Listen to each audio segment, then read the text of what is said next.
The Densmore Oil and Bugby Plumbing Seat of Honor.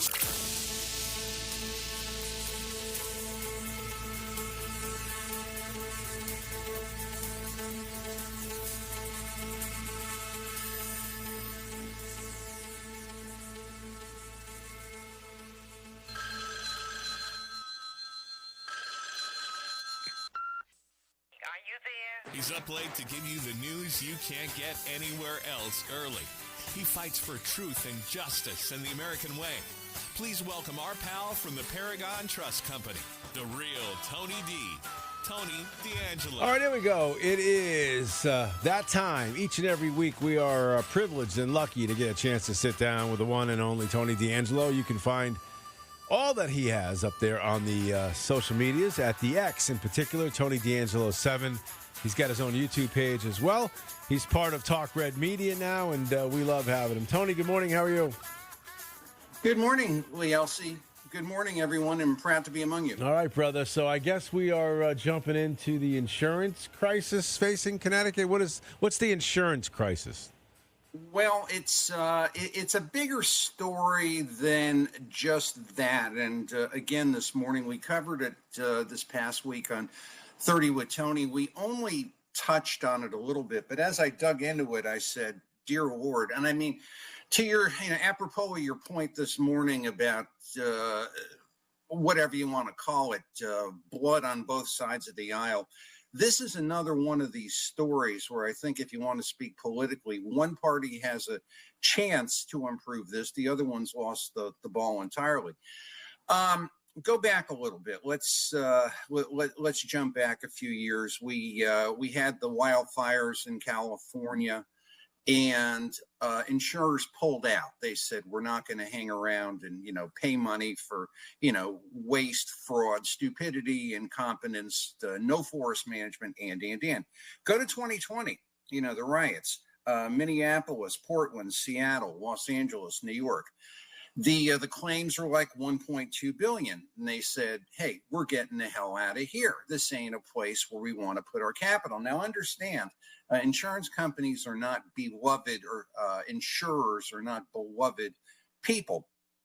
But a large part of what made insurance very profitable in past years was commercial real estate and commercial rents. I mean, it was shooting fish in a barrel. Guess what? You don't have that anymore. Large landmark buildings, especially in blue cities like, New York, are going bankrupt. I have a good friend and colleague who's in the Chrysler building with a large firm. That is just about to go bankrupt. I don't know how they're hanging out, the Chrysler building. So gives you an idea of what's happening. And it's all this thing about ideology, Black Lives Matter, to your point, or we've got to have immigrants just run in, or whatever the case may be. The insurer is looking at this and saying, well, that's going to lead to a mess. And if that's going to lead to a mess, guess what? I don't want to insure things there. Now, if you think that, again, Connecticut politicians like to tell us that Connecticut is somehow different and collegial and all this other kind of crap, which is what it is. Residential insurance in Connecticut, 4 people already pulled out. Utica First, Farm Family Casualty, AmGuard, and Main Street America Assurance Company. And I mean, to your discussion with Rocky, or to your discussion later, one thing dawned on me last night. One of the things, I don't give a blank what politicians think, because politicians largely do not think. But one of the things that insurers will look at in a place like Norwich is, hey, you're closing that volunteer firehouse. How long is it going to take for the operating firehouse to get to, quote unquote, that part of town? Because you no longer have a mitigating effect here with that particular firehouse. And, it's like, well, guess what? We're not going to write policies there anymore. I mean, this is like real to your doorstep. Believe me, it gets better or worse, or however you look at it. So you have a situation now where, and again, this comes down to the whole thing. For a business person to stay in business and be successful continue to operate, they've got to understand risk. They've got to understand what's known, in finance 101 is the risk reward trade-off. If I do a risk, if I do something and get there, can I sustain a loss should something not occur? Or is it worth me doing this, or however the case may be? Politicians, we're going to show you what politicians do in a moment. It's pretty sickening. But we have an issue now in Connecticut with our lovely, many cases should be abolished, should be consolidated, should be looked at, with quote unquote an adult in the room, nonprofits. And the nonprofit insurers, this is not something you're finding this in the insurance journals. You're finding this in the business journals. You're certainly not finding it on Channel 8. And they're like, listen, Doug McCrory, Blue Hill Civic Association, liability claims, mismanagement, theft, all this other stuff. I don't want to insure this. Okay, great. Now, they quote unquote are looking at the risk of things and saying, hey, this ain't anything I want to hang around and do. But you got a perfect toxic stew here, basically. If you're looking at this from somebody who is quote unquote hoping they get the insurance premium, they're not sympathetic characters, mind you, but hoping they get the insurance premium and not have to pay out on the claim. They're looking at it and saying you got weak oversight. You've got this thing. They keep funding these things. Essentially, both parties continued to fund them. Very weak reforms. And like, hey, I don't want to hang around, for that. So we're going to start pulling out. So guess what the legislature does? And saying, okay, how are we going to quote unquote fix the underlying issue? See, politics never fixes the underlying, the underlying issue. They dance around it. They try to be politically correct, like Reed was saying yesterday, and he's absolutely right. You see one cockroach in your apartment, there's 2,000. There has to be, bank trust, right? You see one tainted transaction, there has to be 2,000. Now, of course, as an aside, voter fraud, well, that's just limited to Bridgeport. It's like, this is how politics thinks. But what Connecticut did, okay, this is what you've got. We convened 31 people, count them, 31 people, run down some of the names. And this group met, Lee Elci, 5 times, right? 5 times. And what did they do? If this is so typical Connecticut, they produced a report and they said, well, we got a problem. Yeah, I just told you the problem in this, 10 minutes. This market ain't working. So we have a law, Public Act 2647, and we've got to figure out a way to do one of two things. Create a risk pool, which is essentially that's sort of the place of last resort in insurance. This is where the bad risk goes, shows you where it's at. Or captive insurance or self-insure. So in other words, let's look for the taxpayers to sit there and fund this atrocious mess because the insurers are looking at it and saying, man, I don't want no part of this. No, okay. You want a little cherry for your ice cream. The insurance commissioner, we'll get into him and what he makes in a moment. So what are they going to do? They're going to hire a consultant to tell you what the problem is. Now, the Department of Insurance has got 150 people. Okay, you got 150 people. You got 31 people at this, whatever you want to call it, dog and pony show. And it's like, we can't figure it out. We're going to hire an insurance consultant to tell us that nobody there, you're paying these salaries and you got to go to an outsider and say, what do we do? And this is so Connecticut. Identify a problem. Look, it's in front of your face. You hold meetings, you write a report, and there's no tangible fix because you're not fixing the underlying issues. Bad risk, bad control, money going out all over the place, no real reforms, and then you're going to spend taxpayer money on consultants. Now, this might seem alarmist to some, but let me tell you something. If insurers start looking at whatever you want to call it, your contracting business or your accounting business or whatever the case may be, because insurance basically is shared risk. It's one large casino bet. And it's like, well, I don't want to insure anything there. I don't want to insure homes in Connecticut because they're closing firehouses here and there. I mean, you have got an incredible problem. It's happening in California. It's happening in Oregon. And the approach to this thing, rather than fix the underlying issue, is, well, let's go hire a consultant. Let's go have a group. And the amount of people, and this is the thing, there's 31 people who met 4 to 5 times to come to the things of, guess what? We don't have an answer. And you want some legislators? It's hysterical. You want some legislators? I'm going to give you a legislator. Barry, Pavlak D'Amato, Mesker, Nuccio, Farrar, Cabrera, Ostin, Wang. This is what you get, 31 people. And the insurance commissioner, his name is Josh Hirschman. He knows as much about insurance by way of his background as I might about fixing a Tesla.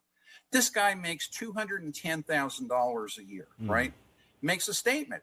The nonprofit sector provides critical services that support individuals, families, and communities. As we work to support stable and healthy insurance markets, this study will provide objective analysis and expert insight into potential approaches that may improve access, affordability, and long-term sustainability for nonprofit liability coverage. I mean, Elci, this is AI could have written a better statement. We're paying this guy $200,000 a year. And I mean, this is like, quote unquote, what is the solution? Right now, I'm looking for solutions. I'm not seeing any hope in what I'm seeing, on either side, let alone, as far as Democrats. But it's like, how are you going to fix this thing? Ryan Fazio becomes the governor. Is it going to be the same thing? Are we going to, like, quote unquote, hire my best bud to be the commissioner of insurance or the commissioner of Department of Economic Community Development? Do you realize how critical these roles are? Do you realize that this is like, if businesses can't get insurance, if homeowners can't insure their home, case in point, Norwich, it's like, I don't know where we go, man, but it ain't good. So how many of these consultants are cousins or friends or, in-laws of some of these politicians, by the way, who get a nice little fat check every single week for, like you said, doing incompetent work? I mean, what's the third? I mean, what's the end result of all this, TD? Not good. Yeah. Not good, because it's like if you're going to, I mean, basically look at it this way. Take it down to its grassroots level. My quintessential couple, Joe and Betty Coed, go to buy their first house.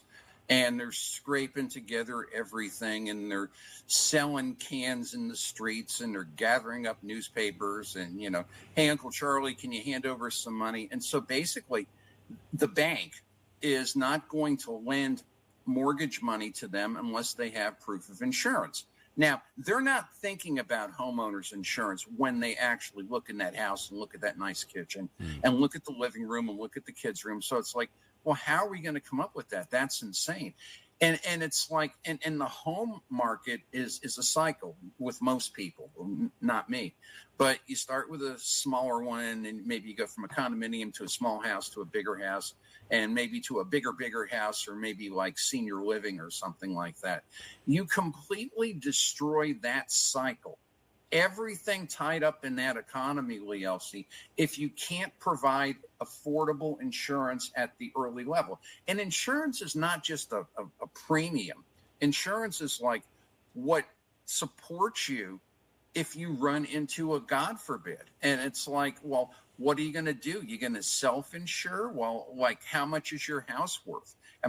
I'm sure it's worth a whole lot more than what it really is, depending on conditions. But do you have that much money to replace that house if you can't get affordable insurance?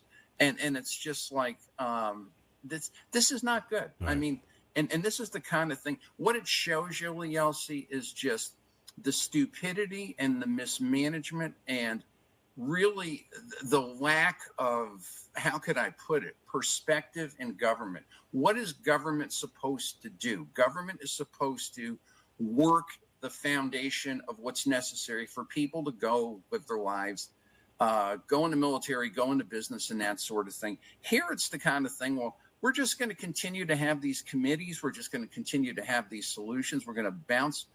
And then for 31 people. That again, I mean, that's like management 101. The group is too damn big, basically, to do anything effectively. But for 31 people to come up with 4 or 5 meetings, and this is what you come up with, it's a 4-page report saying, we got to hire somebody because we have no idea what the hell we're doing. That's not good. Sorry, it's a long answer. Tony D'Angelo 7 on the X. I know you had one other thing you wanted to talk about, which was politicians and child poverty. What is that about? Well, I may take this into Thursday. Thank you, because this is really big. Read the Bob Swick article this past Saturday, and he's talking about childhood poverty. And we've got incredible, maybe not the best grammar, we got incredible amounts of poor kids in this state. The Connecticut Voices for Children, we can say a lot about them. But I believe this statistic is responsible. We're 29th in the nation, and this is a very liberal organization, for the percentage of children living in high poverty. At 7%, Connecticut reports a higher share of children living in concentrated poverty than most New England states. Now, as you know, I've been banging just kind of give you a preview for what's to come. I've been banging my pot by the side of the road for the Section 530A Trump accounts. Actually, you don't even have to call it a Trump account if you are so deranged. But one of the comments, and this is the thing, ignorance, like we just talked about, has got great carrying value. The head of the Connecticut Voices for Children, her name is Emily Byrne. She's probably good for about $200,000 a year. Makes a statement. Proponents frame these as freedom-based fiscal tools. While all this sounds good, there could be value. This policy may exacerbate racial inequality. Now stop and think. There ain't a color requirement for these accounts, right? Unlike baby bonds, what we've been championing, this is private market investment. And this is a means of, shall we say, getting rid of the Social Security system and payroll tax. I haven't seen any babies or infants or children under 5 with jobs, and it's like, and this is the sort of thing. What I'm going to do, as I realize we're out of time, I have a plan. I will do this on the Thursday 30 with Tony. I'm going to show you the diagrams. We can eliminate, and this Republicans need to be listening here, because we can eliminate child poverty over 18 years by doing something very, very, very minimal. So tune in Thursday. I'll be looking forward. I want to see that. So make sure you tune in to Tony D on Thursday, 30 with Tony. It's always great. Sorry, you're in that time. Yeah. No, hey, listen, great job as always.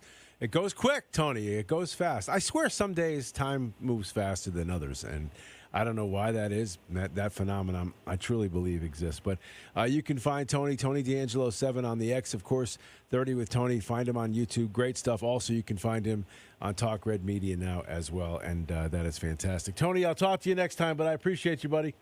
Thanks, pal. Thanks for having me. All right, man. We'll come right back. We'll go through the bottom of the hour. Bruce Flax will join us here in the studio next. Stick around.